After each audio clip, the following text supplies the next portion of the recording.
আজকের আকাশটা দেখে মনেই হচ্ছে না এটা শীতের সকাল।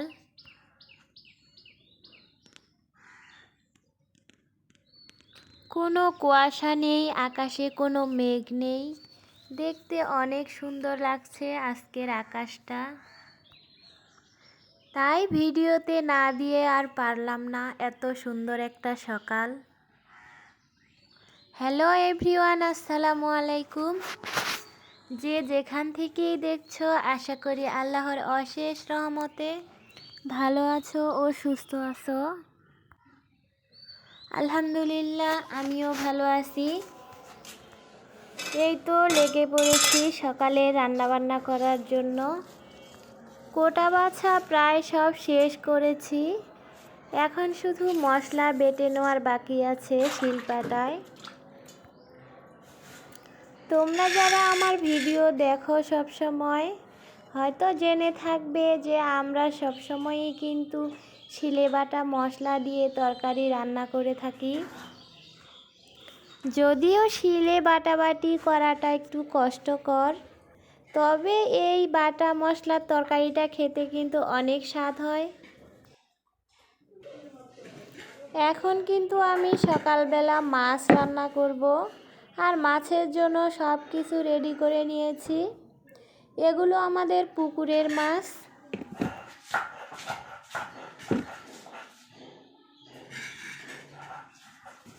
মাছগুলো সোজা পুকুর থেকে তুলে কুটে ধুয়ে নেওয়া হয়েছে। একদমই টাটকা মাছ, ফ্রিজে রাখা হয়নি। ফ্রিজের মাছ আর টাটকা মাছের মধ্যে কিন্তু অনেকটাই তফাৎ।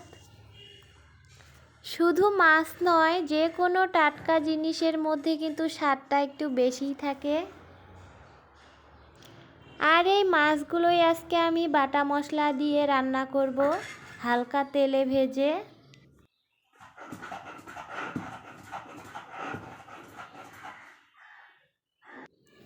আর একটা কথা না বলে আর পারলামই না।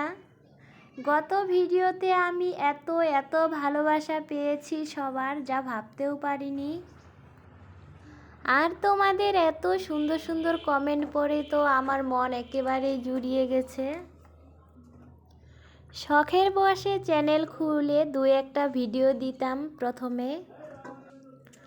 ধীরে ধীরে দু একজন অনেক সুন্দর সুন্দর কমেন্ট করা শুরু করেছিল। তবে শখের জিনিসটাতে এখন আমি আশার আলো দেখতে পাচ্ছি কিছুটা। তোমরা এভাবে সবসময় আমাকে সাপোর্ট করলে, পাশে থাকলে হয়তো গন্তব্যস্থলে পৌঁছতেও পারবো ইনশাআল্লাহ।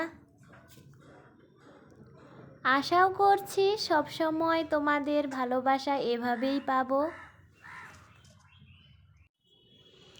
যারা এতটা সময় ধরে আমার ভিডিওর সাথে আছো অথচ ভুলেই গেছো একটি লাইক করে দিতে, অবশ্যই লাইকটি করে দিবে।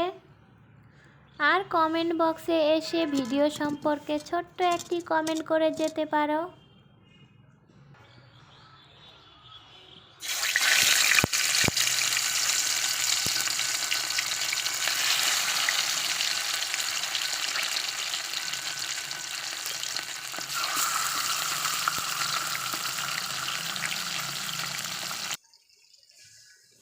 যারা নতুন এসেছো আমার চ্যানেলটি এখনও সাবস্ক্রাইব করনি, আমার ভিডিও ভালো লাগলে অবশ্যই সাবস্ক্রাইব করে পাশে থেকে যেতে পারো।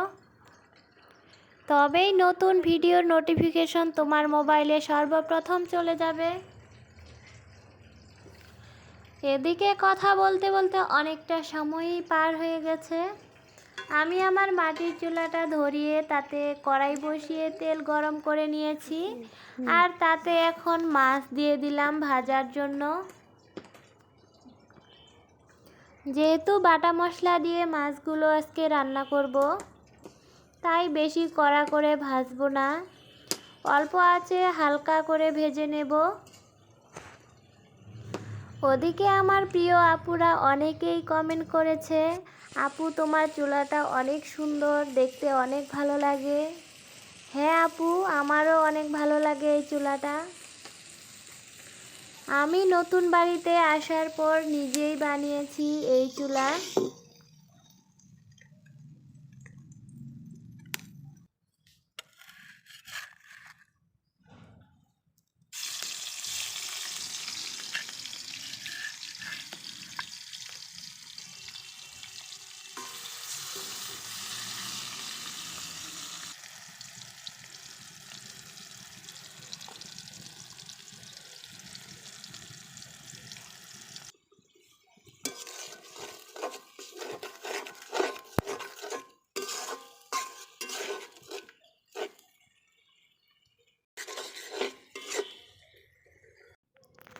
ওদিকে মাছ ভাজার পরে আমি কড়াইয়ে সব বাটা মশলাগুলো দিয়ে ভালোভাবে কষিয়ে নিলাম। কষানো হয়ে গেলে মশলাগুলোতে আমি পানি দিয়ে দিয়েছি তরকারির ঝোলের জন্য। এরপর মাছগুলো একে একে দিয়ে দিলাম। তরকারির ঝোলটা কিন্তু অনেকটাই গাঢ় হয়েছে, কারণ হচ্ছে আমি সবগুলো মশলা যেহেতু বেটে দিয়েছি, আর বাটা মশলার তরকারির ঝোল কিন্তু অনেকটাই গাঢ় হয়। এদিকে আবার দুটো ছোট সাইজের মাছ আমি রেখেই দিয়েছি শিম দিয়ে ভাজি করার জন্য, সেটা তোমরা অন্য এক ভিডিওতে দেখতে পাবে। এই ভিডিওতে দিলে অনেকটাই বড় হয়ে যাবে, তাই আর দিলাম না। আল্লাহ হাফেজ।